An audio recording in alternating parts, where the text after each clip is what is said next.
Hey, thanks for joining the conversation. Welcome to Wolf's Watch. I'm Wolf, and just got a quick on this day for you today. Something iconic. One of the most successful movies, especially musical movies of all time, was premiered on this day in 1965. Can you imagine which one that might have been? Sound of Music, starring Julie Andrews. And that's something that became such a, I remember seeing that as a youngster. How about you? Have you seen that movie? You seen it on a big screen or small screen? We got to see it on the big screen, and I've seen it on the small screen since then on television. Quite an experience in a big movie theater. And that's back in the days when the movie theaters were huge movie theaters, right? When it wasn't the multiplex like you have now with the smaller screens and whatnot, but it was an entire, it was like going to, you see some of the theaters that are used for plays. Imagine the screen being that size of the stage. That's how big they were in stadium seating. Just amazing how that became part of American culture, though, for several generations. Where the famous shot coming in, kind of a helicopter shot coming in on Julie Andrews on top of a mountain singing "The Hills Are Alive" with The Sound of Music. It's just breathtaking backgrounds in the mountains. And it's one of those things where, based on a true stories though can be kind of boring. Now, in this case, the Van Trapp family escaping Europe during World War II, escaping the Nazis. There's a lot of drama built into a story, like it's inherent in the story. A lot of day-to-day life isn't necessarily that exciting. A lot of what you do for business may not be that exciting. I remember at an event that Boyd Clark spoke at Pepperdine University. Boyd Clark was an distinguished alum of the business school there, and at the time he was CEO of Tom Peters of In Search of Excellence fame. If you haven't heard of that book, look it up. He's got a whole series now. But Tom Peters is a professor and researcher at Harvard University. Had a series of books that led to a consulting firm. Boyd Clark was running his consulting firm at that time. And Boyd made an amazing statement, because this is a room full of MBA students, a few graduates, the alums like myself that came to hear him speak, professors from the university. The dean of the business school, Pepperdine's business school, had introduced him. And he made the comment that 95% of what we do in corporate America 95% of what we do day to day in corporate America is mind numbing crap. Now, given the audience, you could just hear, all these budding business billionaires, right? The MBA students are just like, how could you say that? But it's kind of true, right? It's the grind, it's the drudgery, or can be the drudgery of day-to-day activities in business. How do you keep that, if not exciting, at least not boring drudgery, so that you can keep your people, your team engaged, so you can keep your customers engaged, so you can present a compelling story about what you do in the value you provide to your customers. Well, here's one tip: human behavior, or as Yukai Chao, one of the top gamification experts in the company in the world, calls it, human. He focuses on human engagement, human behavior. So how do you make it fun and engaging for human beings based on actually, human-based design is what he calls it. How do you base what you're doing on human behavior more than on the step by, a lot of management thinking, right? A lot of leadership training is based on industrial technology, industrial business from late 19th through to late 20th century. So how do you, instead of that kind of robotic step by step, here's what we got to do to get the service delivered, the product delivered to the customer, to base it a little bit more on human behavior, to make it engaging, so that you don't have 2/3 of your workforce, 78% of your workforce, depending on whose surveys you read, being checked out at work. They're just kind of mailing it in. They're there, but they're not really engaged. You get in their hand, you get in their hands.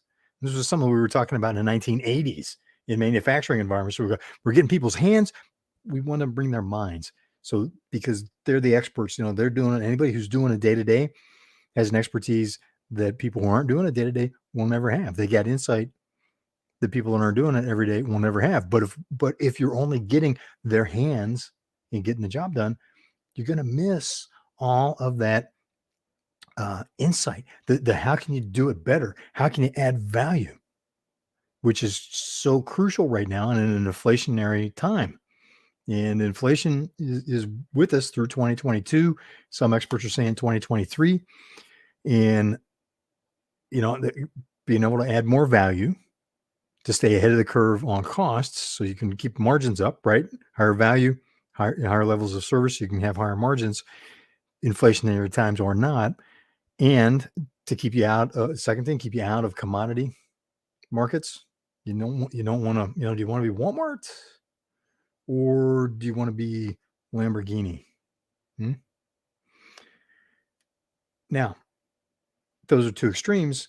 The thinking is, do you want to be competing on price sensitive stuff, where a couple of percentage points in the pricing is what makes the difference in the decision? Because a lot of shopping at Walmart, and I shop at Walmart and other big box stores, but let's use Walmart as an example. I shop at Walmart. I don't go there for exceptional service, although I'm not knocking their service. I'm saying we go there to get the best price because because there's a Walmart. They built a Walmart that was in, pre-great lockdown of 2020 that was in my normal driving path. So it was like, stop in there, great prices, made it convenient place to stop in and buy. But if someone else, could beat them by 5-10%, I was probably going there to get it. I love to brag about and my wife laughs about my $10 jeans. Well, I'm not out for a fashion show. I just need something functional that's very affordable. So we hammered, we joke about that around the house, but it's like amortized jeans usually get at least 2 years of wear out of them. So it's, $5 a year for a pair of jeans. That's a pretty good deal. That's not the place you want to be competing with your business, though, is it? No, certainly not where I want to compete with my business, especially in inflationary times. And if we go into a recession, it's going to be even worse. Or if we continue to move towards a stagflation, 1970s style, where we've got high inflation, low growth, low employment, high interest rates, we could have that coming. Where do you want to be in your market? So that's the second thing. Keep out of the commodity space, but also, having your employees engaged. Third, and probably most important, is that's how you win the war on talent. Right now, the marketplace for good talent, for top talent, is more competitive than ever. How do you get them to stay? How do you get people to want to stay so you don't lose the people? Right. And I hear, surprise stories are going, oh my gosh, one of my key people just gave notice. It's like, didn't see that coming. It's like, you need to see that coming. You're not engaged with your team if you're not seeing that coming. So third, win the war on talent by being engaged with your team, working with them, learning about human-based design, right? To have them engaged, to make it, fun, to make it enjoy. A vice president of operations, a company that I worked with years and years ago, they're not around anymore. And it may not surprise you because this was a statement the vice president of operations made. We were talking, they had a massive morale problem. The company had been struggling to stay relevant in their market, and they were at 40% of the employment, right? They went from 1,100 people to 300 people in a space of less than 5 years. And they were contemplating making another cut on personnel on their team. And it was a massive morale problem, right? Surprise, surprise. Well, the perspective for the VP of ops was, it's not supposed to be fun. They're not supposed to enjoy it. That's why it's called work. I mean, would you want to work for a guy like that? Would you want to work for a leader like that? And he wasn't really much of a leader. He was good with bureaucracy. It's like, what does the procedure say? We'll just do this. Give him a cookbook. He'll follow the directions to bake the cake and get close to what the cake is supposed to look like when it's done. But it was just sitting looking at him going, they're not going to make it. They're just, it was clear that, and that was one of the three key issues that eventually caused the company to fail. But is that the place you want to work? That's an extreme example. Is that the message that your team gets though? You know? I gotta talk with them, gotta see where they're coming from, gotta make sure that is not the perception, because I doubt that that's really the way what you believe, but sometimes the wrong message can be received by people that you don't want moving on, right? That can lead to in an environment like that, the people that have options, which are the ones that you want to stay because if they have options, they're your top performers.